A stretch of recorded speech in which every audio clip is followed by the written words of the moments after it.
Bila Anwar pimpin negara, semua jadi caca merba. Anwar tolak kereta mewah, dia balon helikopter. Katanya lawan rasuah, itu cakap kosong saja.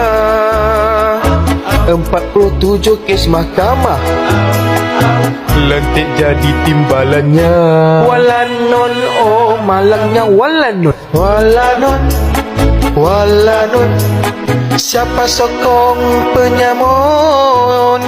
Walanon, walanon, malangnya nasib si walanon. Bila Anwar buat madani, minyak belum turun lagi, harga barang makin meninggi, menteri langsung tak berfungsi. Makin rancak dia buat